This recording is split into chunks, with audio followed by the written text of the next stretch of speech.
etik. Jadi manusia itu sebagai makhluk hukum sekaligus makhluk etik. Justru makhluk etik inilah yang harus dijunjung tinggi. Jadi ketika manusia itu bersoal terkait dengan benturan-benturan kemanusiaannya di Republik ini, jangan hanya diselesaikan dengan pendekatan hukum secara hitam putih, enggak. Ada pendekatan yang lebih tinggi dari itu, yaitu keadaban, bahwa manusia itu adalah makhluk yang sangat etis, makhluk etis. Sangat berat.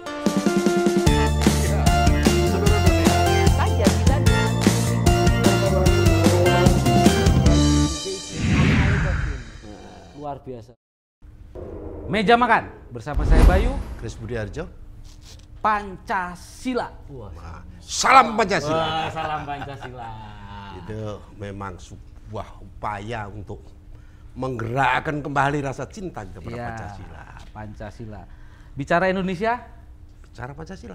bicara Pancasila. Isi Pancasila apa? Ya. Paham nggak? Ya. Nggak paham kan repot.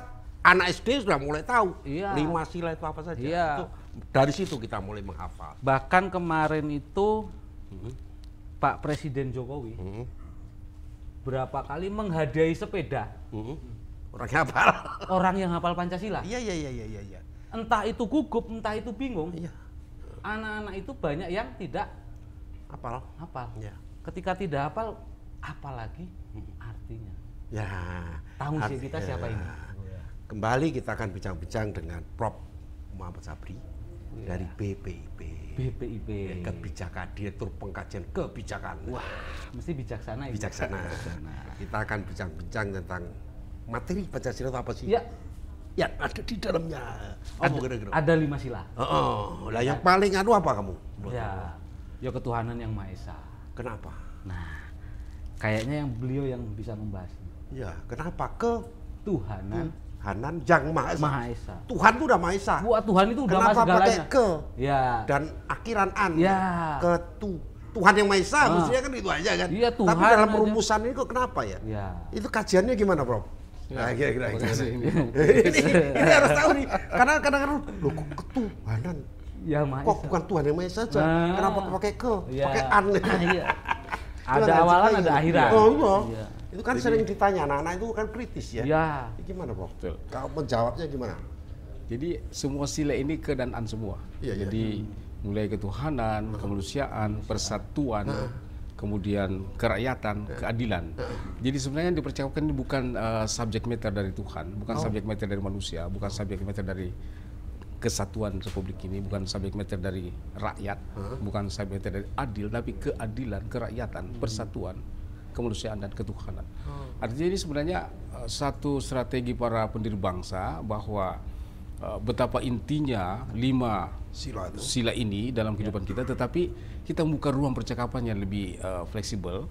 Ketika dia menjadi subjek, itu artinya tidak boleh ada tafsiran lain gitu. Makanya dalam perspektif bahasa seperti ini, kata-kata ketuhanan dan seterusnya sampai keadilan itu adalah bukan tanpa alasan. Memang disengajakan sehingga setiap generasi memberi ruang yang luas terkait dengan bagaimana ide tentang ketuhanan itu. Jadi bukan Tuhan tapi ide tentang yang ilahi, bukan ilah. Tetapi ide tentang yang ilahi, bukan manusia, tapi ide tentang kemanusiaan. Bukan Dan manusia ya? Bukan manusia yang ada di dalam, Bukan.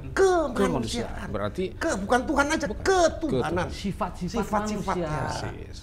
Karena Tuhan ini akan ada problematik ketika dirumuskan sebagai Tuhan, sementara diyakini bahwa ini adalah negeri yang sangat majemuk dari sisi keyakinannya, baik dari segi agama-agama mainstream maupun religi-religi lokal Nusantara yang ribuan jumlahnya itu akan berpotensi benturan. Karena untuk merumuskan siapa itu Tuhan menurut mereka itu pasti banyak. Oleh sebab itu yang disepakati adalah ketuhanan yang ilahi itu terserah Anda. Silakan Anda rumuskan dalam keyakinan Anda. Itu dipayungi oleh gagasan ini. Itu sebabnya ketuhanan Maha Esa dan Pancasila sebagai secara totalitas itu bukan dokumen teologis, bukan dokumen keagamaan, tapi dia dokumen kenegaraan. Itu adalah dokumen Kenegaraan. Karena itu tak satu pun agama misalnya di Republik ini yang bisa mengklaim bahwa makna ketuhanan Maha Esa itu sesuai dengan agama kami. Nggak boleh misalnya seorang Muslim mengatakan itu sesuai dengan keislaman kami, seorang Katolik mengatakan itu sesuai dengan keyakinan kami. Kalau sesuai masih bagus, tapi bukan satu-satunya. Kalau sesuai bagus, Sesuai. sesuai. Iya. Kalau diklaim sebagai satu-satunya itu yang sangat berbahaya. Nah, ini yang kita harus coba Yang kedua, karena dia adalah sesuatu yang sangat yang sangat misteri. Ilahi itu sangat misteri, sehingga kita dekati dia melalui sifatnya aja, yang ilahi itu sendiri. Jangan ilah itu, jangan Tuhan, tapi yang ilahi itu sendiri, ketuhanan. Nah, seperti dalam, saya kira para pendiri bangsa kita menyadari bagaimana perdebatan secara teologis dari sejarah agama-agama di dunia ini.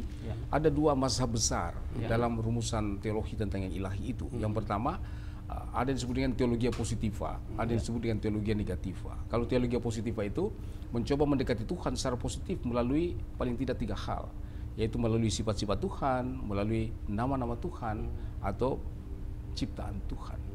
Itu yang disebut dengan teologia positiva. Dan berbagai ragam keagamaan dan keyakinan di dunia ini yang ribuan bahkan, itu mungkin tidak lepas dari konstruksi ini. Tapi ada juga konstruksi teologia negativa yang mencoba memosisikan bahwa Tuhan itu serba negasi, semua ditidakkan. Jadi Tuhan maha tidak, maha bukan, maha tak tercakapkan, maha tak terumuskan, maha tak terlukiskan, pokoknya maha tidak. Nah, disinilah ada dimensi misteri ilahi itu, bahwa Tuhan itu adalah misterium. Salah satu misalnya teolog Rudolf Otto misalnya, salah seorang teolog Jerman, mengatakan Tuhan itu mysterium tremendum fascinosum. Tuhan itu maha misteri, maha rahasia, tapi dia memberikan satu karakter apa yang dalam filsafat disebut contradictio interminis, yaitu dia mencoba untuk mencabik-cabik rasa takut kita. Jadi yang ilahi itu mencabik-cabik rasa takut kita, tapi dia juga mengerkah kerinduan kita, atau pertautan antara rasa takut atau horor dan rasa cinta atau amor. Jadi inilah keunikan yang ilahi itu. Nah, ini tentang Tuhan yang Maha Esa, itu menghimpun keduanya, baik yang positiva maupun yang negativa, pokoknya gabung. Dihimpun menjadi ketuhanan yang ya, Maha Esa. Pemahamannya seperti itu. Jadi kenapa bukan Tuhan yang Maha Esa, tapi menunjukkan sifat-sifat, sifat-sifat, sehingga semua agama, semua aliran kepercayaan bisa membuat sebuah rumusan, ya. Kira-kira seperti itu, ya. Ketika kita sudah mempunyai sifat, sudah mengerti sifat-sifat ketuhanan tadi, wah, kita pasti mengerti sifat-sifat kemanusiaan, kan begitu kan? Iya. Bukan manusia yang ada dalam, tapi kemanusiaan. Gitu ya. Jadi sifat manusianya. Sifat-sifat manusia. Kenapa para pendiri bangsa menghindari subjek? Karena subjek yang mana yang mewakili Indonesia? Apakah Bugis, Makassar, apakah Jawa, apakah Batak? Sulit. Indonesia juga adalah sebuah imajinasi. Oleh sebab itu kita jangan bicara manusia di sini, tapi kemanusiaan. Ide tentang kemanusiaan ini itu tumbuh dalam semua tradisi, bahwa kita sangat mengapresiasi yang namanya manusia. Nah, mengapresiasi manusia itulah yang disebut dengan ide kemanusiaan. Harus ada kerangka 2 hal, keadilan dan juga keadaban. Keadilan itu bernuansa hukum. Itu sebabnya HAM itu lahir di situ. Tapi tidak satu-satunya, ada namanya keadaban. Disitulah ada etik. Jadi manusia itu sebagai makhluk hukum sekaligus makhluk etik. Justru makhluk etik inilah yang harus dijunjung tinggi. Jadi ketika manusia itu bersoal terkait dengan benturan-benturan kemanusiaannya di Republik ini, jangan hanya diselesaikan dengan pendekatan hukum secara hitam putih, enggak. Ada pendekatan yang lebih tinggi dari itu, yaitu keadaban, bahwa manusia itu adalah makhluk yang sangat etis, makhluk etis, sangat beradab tadi. Sangat beradab. Jadi disinilah hukum itu ada ruang yang memungkinkan ada keputusan-keputusan yang etis. Ya, memang hukum membutuhkan kepastian hukum, membutuhkan kegunaan hukum, tapi ada rasa keadilan publik yang harus dijaga. Nah, di sini titik etis itu hadir gitu. Makanya kemanusiaan itu harus dijaga dengan 2 hal, keadilan yang bernuansa hukum dan keadaban yang bernuansa etis. Ya, kan seperti itu. Iya. Cantik ya. Ketika kita sudah mengerti ketuhanan, ya kan? Maka kita akan mengerti kemanusiaan. Yang adil dan beradab lagi. Kalau kita sudah memanusiakan manusia, memanusiakan manusia, adil, tidak tergantung dari sukunya, apalagi keluarganya. Nah, kita baru bisa kumpul nih, bersatu nih, ya kan? Nah, kalau enggak, nanti saudara-saudaranya sendiri, suku-sukunya sendiri, wah, Indonesia tapi bagaimana? Luar biasa ya pendiri bangsa kita dulu. Itulah maka kemerdekaan atas rahmat. Itu. Bukan atas perang. Bukan pemberian, tapi pemberian Tuhan.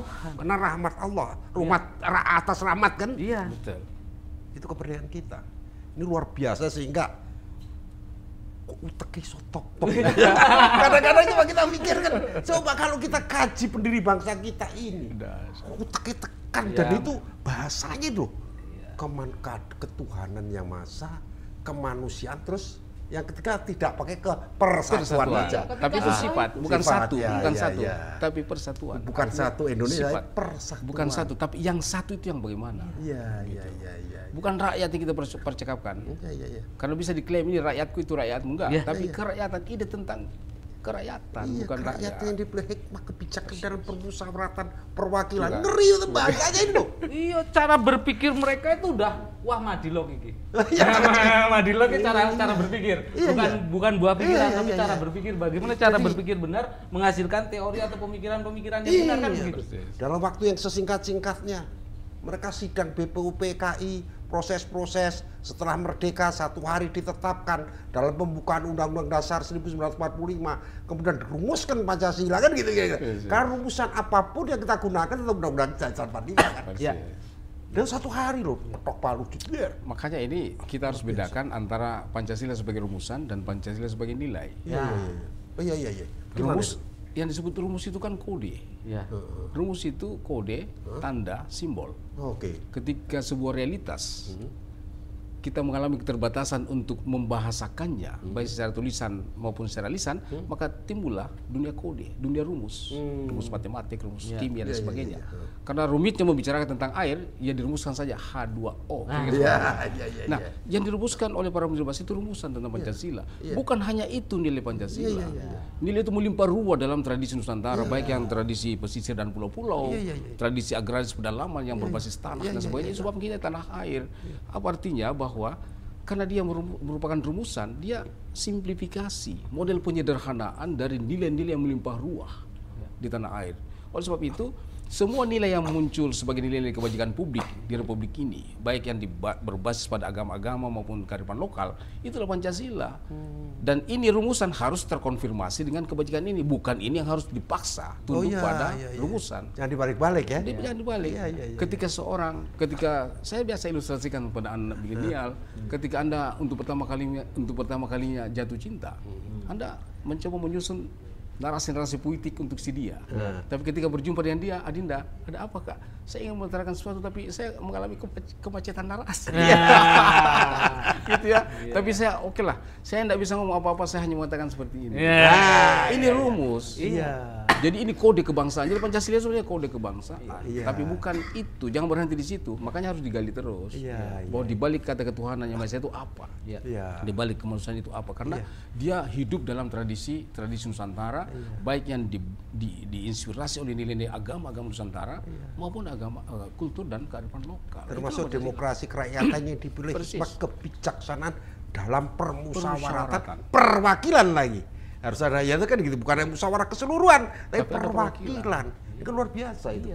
Nah, ini yang menarik dalam konteks ini ya. Kita kan pernah mengalami satu peristiwa demokrasi yang sangat luar biasa ya. Pada saat pertama kali pemilu di Indonesia itu dianggap pemilu yang sangat luar biasa. 55. Tapi belakangan kita mengalami reduksi adanya isu mayoritas-minoritas. Padahal para pendiri bangsa tidak pernah merumuskan itu. Jadi ini adalah merupakan satu lemparan teori dari luar. Sekolah-sekolah kita yang baru pulang dari Eropa dan Amerika dan sebagainya, dia mencoba mempertajam mayoritas-minoritas. Para pendiri bangsa itu tidak mengenal itu. Dia hanya mengatakan dalam Undang-Undang 45, utusan. Apa itu utusan golongan, utusan daerah, dan sebagainya. Utusan golongan apa? Ya golongan agama. Golongan budayawan, golongan ilmuwan. Fungsional. Tidak ada di situ agama apa, kau agama minoritas, enggak ada. Pokoknya agama untuk semua golongan. Jadi semua golongan. Jadi tidak ada isu mayoritas-minoritas dalam pendirian bangsa ini. Nah, ketika ada isu mayoritas-minoritas itu adalah satu gagasan penyesatan sebenarnya dari bangsa ini. Itu yang harus kita anulir. Bahwa kita nggak mengenal yang seperti itu. Anda saya mewakili Katolik. Ayo, Anda utusan golongan keagamaan. Sama, saya seorang Muslim. Jadi saya tidak membicarakan berapa jumlah Muslim populasi yang ada di Sulawesi Selatan sebagai wakil. Mas Bayu yang mewakili Jawa Tengah misalnya, tidak ada istilah Anda golongan agama, kita agamawan, tidak ada mayoritas-minoritas di sini. Nah, ini yang harus kita robohkan satu imajinasi publik bahwa ancaman kita adalah mayoritas-minoritas. Kata siapa? Anggitan dan konsep ini juga sesuatu yang baru. Nah, ini yang menurut kami, sehingga bagaimana membaca Pancasila itu dari manapun kita mulai, dia harus terpaut. Jadi misalnya sila pertama tadi, ketuhanan yang Maha Esa, yang berperi kemanusiaan yang adil dan beradab, yang berpersatuan Indonesia, yang berkerakyatan dan seterusnya, yang berkeadilan sosial, jadi nggak boleh putus. Satu kesatuan.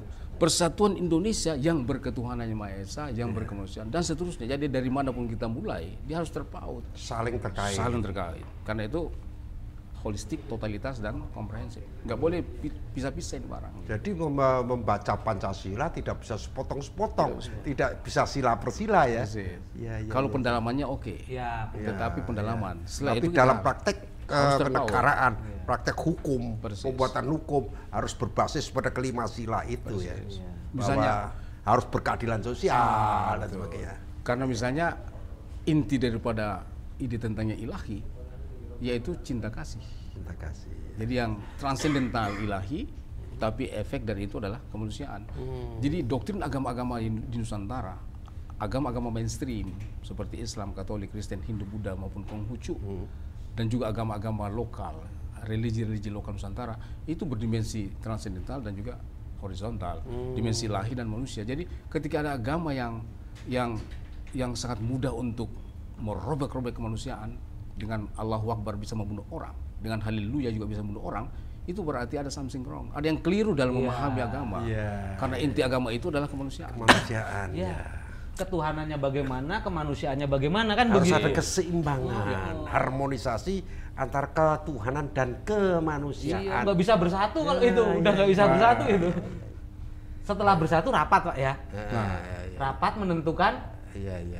Keputusan. Wakil dan keputusan kan melalui musyawarah. Nah, melalui musyawarah berakhir di keadilan sosial. Arahnya harus menuju sana. Apapun putusannya harus berkeadilan sosial bagi seluruh rakyat Indonesia. Nah, ini menarik. Dipertegas tuh. Ini keadilan sosial bagi seluruh Indonesia memang pernah terlacak bahwa ini perdebatan para pendiri bangsa. Itu ide tentang bahagia sebenarnya. Jadi apa itu happiness? Itu menjadi percakapan para pendiri bangsa. Wah itu. Jadi ini happiness. penting nih. Ya, ini kita perlu telusuri kembali bagaimana para pendiri bangsa merumuskan bahagia itu.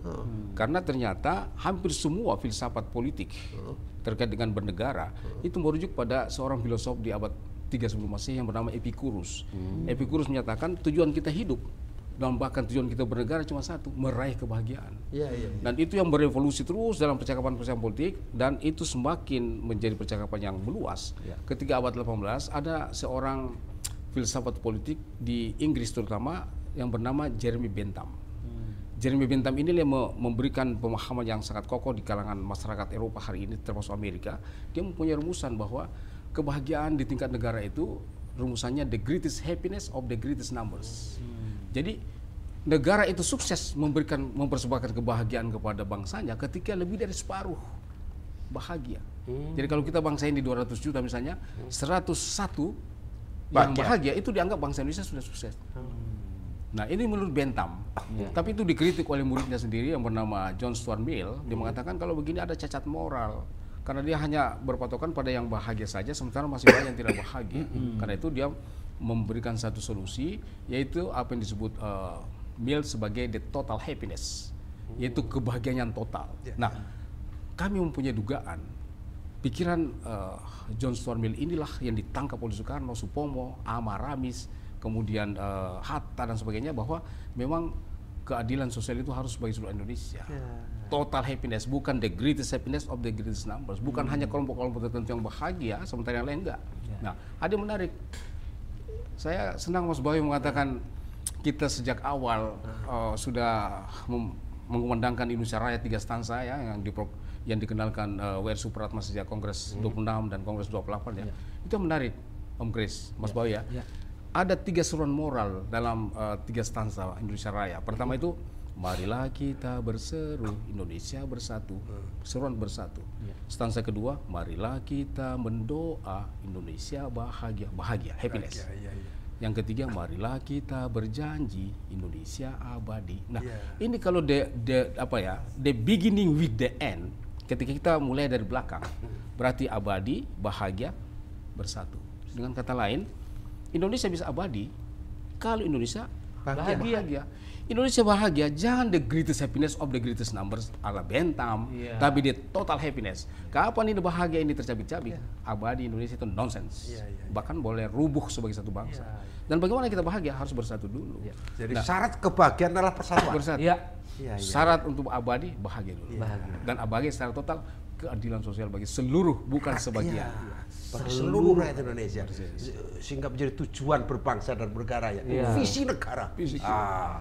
Karena di dalam undang-undang pembukaan kan ada disebut menuju keadilan sosial bagi seluruh rakyat Indonesia berlandaskan ketuhanan, dalam bahasanya ketuhanan yang maha, kemanusiaan yang adil dan seterusnya. Itu tertulis di dalam pembukaan undang-undang dasar.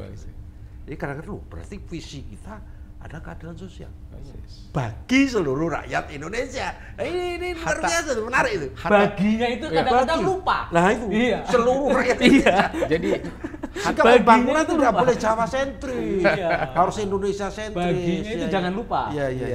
Jadi Hatta pernah mengatakan kalau kita mau memeras kata keadilan sosial bagi seluruh Indonesia, kita akan menemukan satu kata, bahagia. Jadi bahagia seluruh Indonesia. Nah sekarang ini kan luar biasa. Muncul tren-tren indeks of the happiness, indeks kebahagiaan. Negara itu berlomba untuk memperlihatkan indeks kebahagiaan. Ternyata para pendiri bangsa kita sudah memikirkan bahwa jauh bahwa visi kita itu harus bahagia. Jarang dibedah nih bahwa pendiri bangsa kita itu memimpikan kebahagiaan itu kunci pokok dan seluruh rakyat Indonesia. Bagi seluruh rakyat Indonesia, bukan separuh-separuh. Ada seorang tokoh yang bikin yen wong cilik iso gemuyu. Sing miti iso gawe gemuyu ning rakyat. Jadi kalau orang Jawa bilang pemimpin itu sing penting iso gawe gemuyu ning rakyat. Itu artinya adalah bahagia. Karena siapapun yang bisa membuat tertawa rakyat itulah kebahagiaan. Jadi pemimpin yang baik, pemimpin yang bisa membuat rakyat tertawa. Gitu. Tertawa berarti bahagia. Apabila bangsa ini bisa membuat rakyat tertawa, rakyat bahagia, syarat lo bahagia bersatu. Ya kan? Kalau kita bahagia abadi di Indonesia kan begitu kira luar biasa. Nah, ada yang menarik. Ada yang menarik. Kata abadi itu lantas jadi perdebatan. Kami punya anggota Dewan Pengarah di BPIP, Profesor Ahmad Safi Ma'arif, almarhum. Beliau pernah memberikan tafsiran. Bagi saya ini abadi itu bukan abadi secara teologis, tapi abadi bagi kita adalah kita harus eksis sampai 1 hari sebelum kiamat. Ini kan menarik. Jadi sangat historis, bukan suatu hal yang sangat imajiner, teologis, bukan. Tapi abadi dalam arti betul-betul kita harus eksis, republik harus eksis sampai 1 hari sebelum kiamat. Walau alam soal kiamat. Artinya ini harus dirawat terus. Dan itu sudah diramalkan sama yang 2 tadi, sobatnya Bung Karno itu. Iya kan? Bros Tito sama Niko Khrushchev itu. Bahwa Anda bahwa beruntunglah Indonesia karena punya Pancasila. Karena punya Pancasila. Saya melihat negara Anda itu bukan kekayaan alamnya, bukan banyak orangnya, bukan geografisnya, tetapi Pancasilanya. Mereka sudah bubar. Kita Indonesia akan masih menjadi raksasa. Asalkan apa? Bersatu. Pancasila. Pancasilanya dihidupin. Dan bersatu makanya harus bersatu kita. Bersatu. Karena nilai-nilai Pancasila di dalamnya harus persatuan Indonesia, berlandaskan ketuhanan, kemanusiaan yang adil dan beradab. Dan musyawarah mufakat, bukan menang-menangan. Bukan menang-menangan. Menuju keadilan bagi seluruh rakyat Indonesia lagi. Jadi ini satu kesatuan ya, Prof. Jadi memang ada hal yang menarik tentang diksi. Antara persatuan dan kesatuan. Terkadang orang merancukan dan mungkin dianggap ini suatu hal yang sama, padahal 2 hal yang berbeda. Kalau ide tentang persatuan itu ide tentang pluraliformity. Jadi pluriformity tentang kebinekaan. Makanya dia diletakkan pada sila ketiga Pancasila. Persatuan Indonesia itu bicara tentang kebinekaan. Bukan kesatuan, bukan. Persatuan. Kalau kesatuan itu bicara tentang negara. Negara Kesatuan Republik Indonesia. Bukan bangsa. Bukan bangsa. Kalau tadi bangsa. Ya itu sebabnya bangsa kita ini memang republik tapi dibangun di atas nation state, negara bangsa. Negara bicara tentang kesatuan, yaitu keseragaman, uniform, tapi bicara bangsa, persatuan, pluriformity, kebinekaan, persatuan. Jadi mengelola bangsa ini memang harus seniman, tapi juga seorang pemikir. Harus dibedakan antara kesatuan Republik Indonesia dan persatuan Indonesia. Karena persatuan bangsa. Ada seorang tokoh yang berbicara zaman dulu. Tan itu dari penjara ke penjara bilangnya begini. Indonesia untuk menjadi negara Indonesia itu tidak sulit. Tetapi untuk menjadi bangsa Indonesia itu akan banyak mengorbankan banyak hal. Jadi kalau untuk negara, untuk jadi negara, ya jadi negara aja. Tapi berbangsanya, kesadaran berbangsanya itu ya, yang harus kita terus perjuangkan. Makanya kita sebagai republik itu lahir dulu sebagai bangsa, kemudian negara. Sebagai bangsa kita 28 Oktober 1928 kita sudah bangsa. Iya, bangsa satu, bangsa Indonesia. Kami putra dan putri Indonesia mengaku berbangsa satu, bangsa Indonesia. Jadi sebenarnya saya pernah berseloroh ketika isu wawasan kebangsaan, jangan lagi wawasan kebangsaan, wawasan keindonesiaan. Jangan bicara wawasan kebangsaan, karena itu berarti kita masih kembali sebelum ada kesepakatan deklarasi Sumpah Pemuda. Karena Indonesia adalah kode kebangsaan. Karena itu isu-isu tentang wawasan kebangsaan sudahlah, dialog kebangsaan, dialog keindonesiaan, wawasan keindonesiaan gitu. Karena itu sudah kode kebangsaan kita. Iya. Jadi kita udah clear masalah wawasan kebangsaan sejak Sumpah Pemuda. Persis. Sebagai nation, kita sudah hadir. Sebagai state nanti 17 Agustus. Iya. Ini bangsa dulu, pernyataan pemuda. Saya bangsa satu, bangsa Indonesia ya. Makanya ini berdampak sangat luas. Ketika negara mengklaim seluruh harus diseragamkan, hati-hati. Karena ada nations. Di situ dalam hal apa diseragam, dalam hal apa tidak boleh diseragamkan, karena kebinekaan kan. Nah, satu contoh, Mas Bayu dengan Om Kris, ada beberapa peristiwa yang sejak kami di BPIP ada gugatan dari KPU Papua terkait dengan sistem noken, terkait dengan kepemiluan. Itu merasa kacau gitu, karena di dataran pesisir itu sudah menggunakan undang-undang pemilu dan pegunungan masih noken masih berlangsung, diwakili oleh kepala suku. Itu digugat ke Mahkamah Konstitusi gitu. Nah, Mahkamah Konstitusi mengatakan bahwa ini bukan kajian konstitusi, kan kajian ideologi ini. Ini kajian tentang sila keempat. Maka mereka datanglah ke BPIP. Waktu itu saya masih Direktur Pengkajian Materi. Jadi saya pernah jadi Direktur Pengkajian Materi 2018 hingga 2021. Nah, 2021 sampai sekarang Direktur Pengkajian Kebijakan. Nah, kami diskusilah dengan pimpinan kami waktu itu. Nah, saya mengusulkan coba kita telusuri risalah sidang BPUPK. Bagaimana para pendiri bangsa bicara tentang sila keempat ini. Ternyata ada yang menarik di situ. Bahwa ada dua yang berulang, yang secara harfiah itu bermakna wisdom. Tapi kenapa diulang? Yang pertama dipimpin oleh hikmat, yang kedua kebijaksanaan. Padahal terjemahannya wisdom. Kenapa dibedakan? Nah, ini menarik. Ketika ditelusuri risalah sidang, ternyata yang mengusulkan kata hikmat, bahwa ide tentang kerakyatan itu mesti dipimpin oleh hikmat, itu dari tokoh-tokoh agama. Sementara yang mengusulkan tentang kebijaksanaan itu tokoh-tokoh nasionalis. Nah, kenapa tokoh agama? Karena memang hikmat ini dalam tradisi agama itu melampaui hukum. Memang secara harfiah satu akar kata al-hukmu dalam tradisi Arab ya. Al-hukmu dan al-hikmah itu beda-beda tipis, tapi al-hukmu itu yang bersifat sosiologis empiris, al-hikmah itu yang beyond of the empirical, yang melampaui yang bersifat empiris. Dia bersifat meaning atau makna. Nah, oleh sebab itu bicara tentang hikmat itu artinya bicara tentang nilai agama. Apa artinya? Bahwa kerakyatan ini mesti dipimpin, diberi asupan moral dari tradisi agama-agama Nusantara. Dan kebijaksanaan dari tradisi kearifan lokal Nusantara. Nah, sistem noken ini kearifan lokal Nusantara. Nggak boleh semena-mena. Atas nama undang-undang pemilu, atas nama undang-undang dasar sekalipun, nggak boleh. Karena dia adalah merupakan diktum dari sila keempat. Dan ini dijamin loh, undang-undang dasar juga dijamin juga. Jadi tertolak gugatan KPU. Nah, ini cara pandang ideologis menurut hemat saya penting dipercakapkan sehingga dia menjadi perspektif yang non konstitusional, tapi dia menjadi the fundamental idea dari konstitusi. Disebut dengan stat fundamental norm atau ground norm. Dia menjadi basis norma dari seluruh bangunan norma yang ada gitu. Nah, ini penting. Akhirnya teman-teman Mahkamah Konstitusi, oh benar juga ini. Akhirnya ditolak lah itu. Ditolak gugatan itu. Nah, ini cara pandang seperti ini menurut saya Om Kris dan Mas Bayu.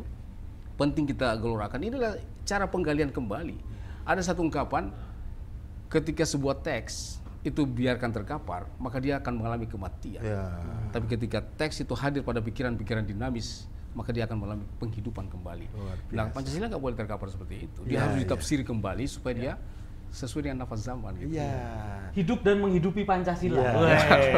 Jadi intinya adalah bahwa ruang semua kalau berbasis Pancasila semua ada, karena basis kearifan lokal menjadi sangat penting, termasuk noken dan juga otonomi khusus, dan di samping Undang-Undang Dasar juga memungkinkan, juga Pancasila memungkinkan, maka Indonesia otonomi daerah pun terbagi, ada otonomi khusus, ada 4 wilayah ya di dalam struktur kenegaraan, bukan seragam tidak juga, karena kalau kita bicara Aceh itu ada otonomi Aceh, kita bicara Papua dengan ciri khasnya otonomi Papua, di Jakarta juga otonomi Jakarta sesuai kebutuhan, Jogja juga sama, yaitu keistimewaan atau kekhususan Jogja. Jadi ada 4 wilayah yang bersifat khusus ya, Prof ya.